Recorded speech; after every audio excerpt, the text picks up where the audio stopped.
네, 머스너5입니다. 개장 전에 알아야 할 5가지 뉴스 짚고 가도록 하겠습니다. 먼저 첫 번째 뉴스는 AMD입니다.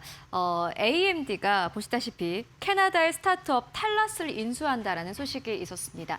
추론칩 시장을 대응하기 위한 것이라고 하는데요. 이에 따라서 메모리 반도체 기업들의 경쟁이 한층 더 심화될 것이다라는 분석이 나오고 있습니다. 자세하게 만나보시죠. AMD가 인공지능 추론용 반도체 스타트업 탈라스를 인수하며 AI 칩 경쟁력 강화에 나섭니다. 캐나다 토론토에 본사를 둔 탈라스는 AI 모델을 실리콘 칩에 직접 내장하는 기술을 보유하고 있습니다. 범용 GPU와 달리 특정 AI 모델에 맞춰 회로 자체를 설계하는 방식으로 추론 작업에 특화된 것이 특징입니다.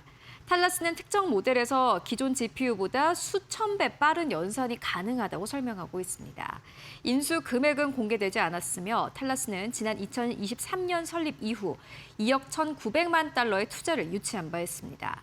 AMD는 탈라스의 기술을 자사의 CPU와 인스팅트 GPU를 결합한 시스템에 적용할 계획입니다. 네, 이에 따라서 엔비디아를 추격할 수 있는 AMD의 경쟁력이 조금 더 강화될 것이다라는 분석 나오고 있습니다. 그리고 이러한 뉴스가 삼성전자와 SK하이닉스에는 어떠한 영향을 줄지 함께 체크해 보시는 게 중요해 보입니다. 이어서 두 번째 뉴스로 옮겨가 보도록 하겠습니다.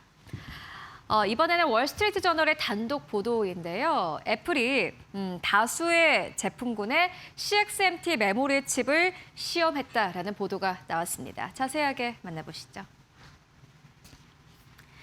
애플이 아이폰과 맥북 등 여러 제품군에 중국의 창시 메모리 CXMT의 메모리 칩을 시험 적용하고 있는 것으로 전해졌습니다. 월스트리트 저널에 따르면 애플은 중국에서 판매하는 제품에 CXMT 칩을 탑재하는 방안을 놓고 초기 협의를 진행해온 바 있습니다. AI 데이터 센터 투자 확대로 메모리 공급이 빠듯해지고 가격이 급등하자 공급망 다변화에 나선 것으로 풀이됩니다. 애플은 최근 메모리 가격 상승 부담을 이유로 맥북과 아이패드 가격을 100에서 300달러 인상하기도 했습니다. 다만 CXMT가 미 국방부의 중국군 지원 기업 명단 리스트에 올라와 있다는 점은 부담입니다. 미국 의회에서도 여야를 막론하고 애플의 중국산 메모리 사용 움직임에 부정적인 목소리가 나오고 있습니다. 애플의 CXMT 시험 적용이 실제 공급 계약으로 이어질지와 삼성전자, SK하이닉스 등 기존 공급사에 미칠 영향이 주목되고 있습니다. 네, 애플과 CXMT 간의 관계와 관련된 뉴스는 계속해서 좀 다르게 보도가 되고 있는 상황입니다. 앞으로 뉴스 함께 따라가 보셔야 될 것 같고요. 이어서 세 번째 뉴스 함께 만나보도록 하겠습니다. 네, 이번에는 SK하이닉스 관련 뉴스입니다.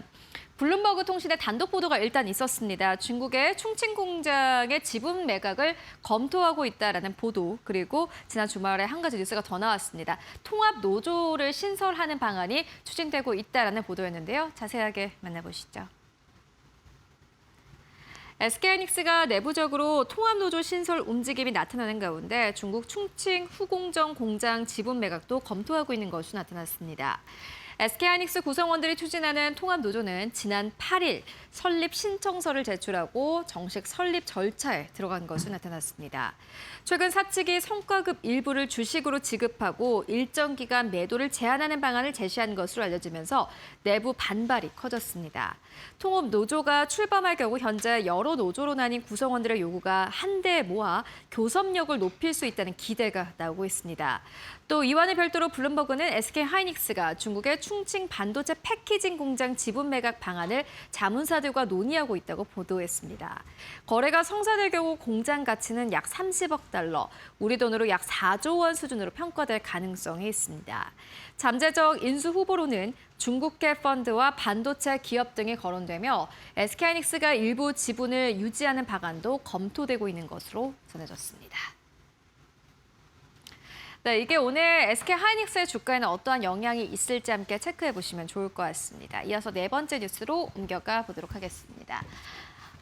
이번에는 모건 스탠리의 긍정적인 투자 의견인데요.